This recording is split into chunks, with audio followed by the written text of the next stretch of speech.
Hi everyone, welcome to 128 Bike channel. Today we're going to be talking about supply chain resilience.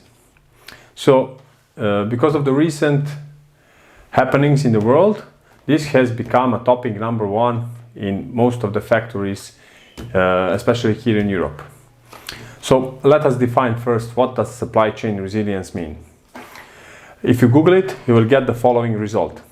Supply chain resilience is the supply chain's ability to be prepared for unexpected risk events, responding and recovering quickly to potential disruptions to return to its original situation.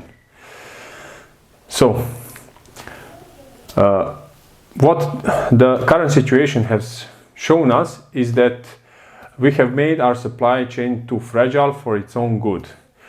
Even though most of the deliveries from Asia have been disrupted, here in Europe the trade has been going more or less smoothly and everything was on time. Take into consideration, let's say, the food industry, where the food has been traveling through the countries more or less uninterrupted. So now the companies are looking to make their supply chain more resilient, meaning that changes and unexpected situations will be possible to manage with minimal impact to the production.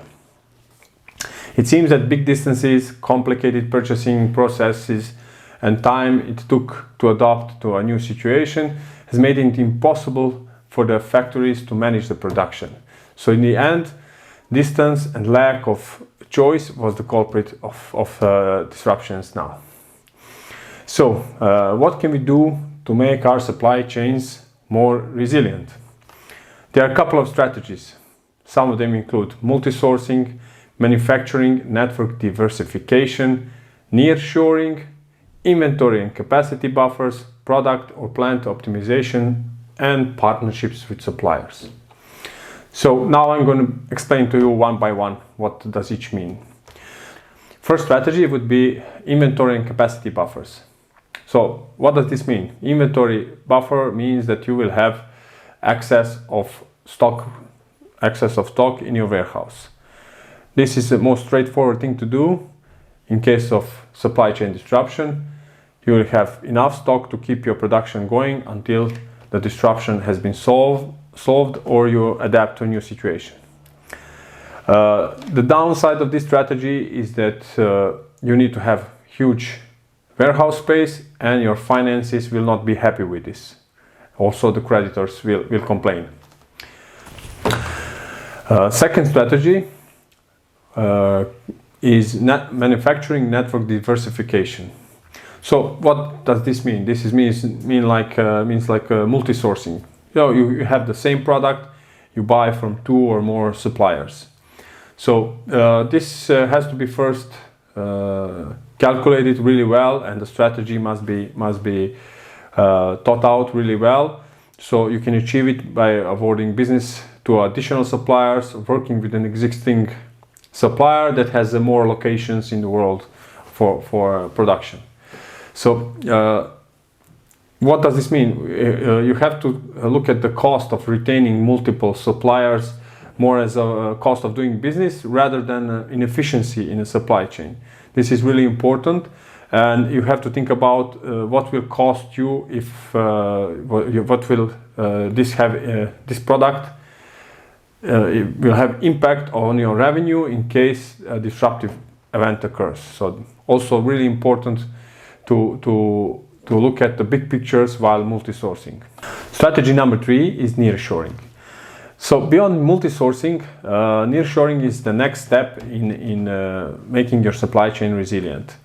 With nearshoring, you're reducing your geographic dependence of a global network of supply chain, and you're shortening the lead times or let's say shorten cycle times to your finished product.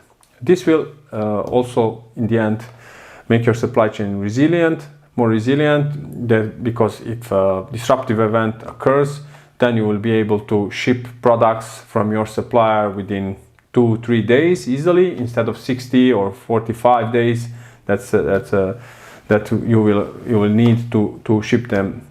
Otherwise, also this will improve your cash flow, of course, because you will have the shorter cycle times of your products, your own products. You will have a lower inventory. You will have to have smaller warehouse capacity, and in the end, your investors will be much happier with you. Also, the byproduct of nearshoring is, like say, faster development, better implementation of standards, because local or regional factories know the laws that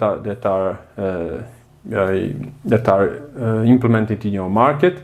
Also, claims will be much easier to handle, will be handled much faster.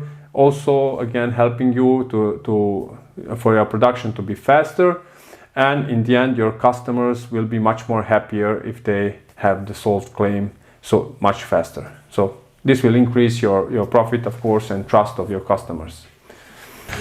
Strategy number 4. Product or plant harmonization. So the use of common components within a wide range of products is practice already common in automobile industry, and this is used mostly with the components that are not visible or that are not important to the customer. So what does this do? This allows you to simplify sourcing policies, to create opportunity to place higher volumes to multiple suppliers, which supports multisourcing, of course, and nearshoring, and which in return enhances the supply chain resiliency. So this is a really important strategy to be able to multisource, nearshore, and of course to enhance the resiliency of the supply chain. Ecosystem partnerships. So basically, this is last but not the least strategy, which is really important and supports all other strategies we were talking about earlier. When you have a strong relationship with your supplier, this means that you will have better loyalty of your supplier to you. Also, you can support the multi-sourcing, nearshoring, of course, and maybe one of the best solutions, if you have a strong partnership with your supplier, will be to support the first strategy, which is inventory buffer. So this means that you can have already buffer stock at your supplier's warehouse for your production. So your supplier can keep stock for you in their warehouse in case you will need it urgently, or in case there is a supply chain disruption for them and for you as well. So this is strategy number 5, really important one.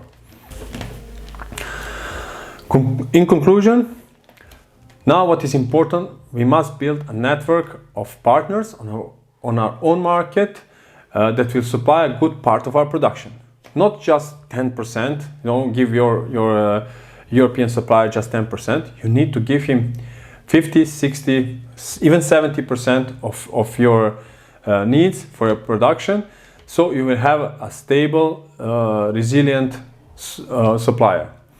If you give him only 10% and the disruption happens, he can increase his output by 30%, which is already too much. So from your initial 10%, you will have 13% of your needs met. So not the whole volume of your production and so on, but if you give him 70% and he increases his output by 30%, you will have more than 95% of your production covered. And your production can keep going as usual, avoiding the troubles in supply chain. So what is important now, that we have a resilient supply chain here, and we can keep the production going no matter what. So mutual support, respect, and teamwork is now really important to build up this network.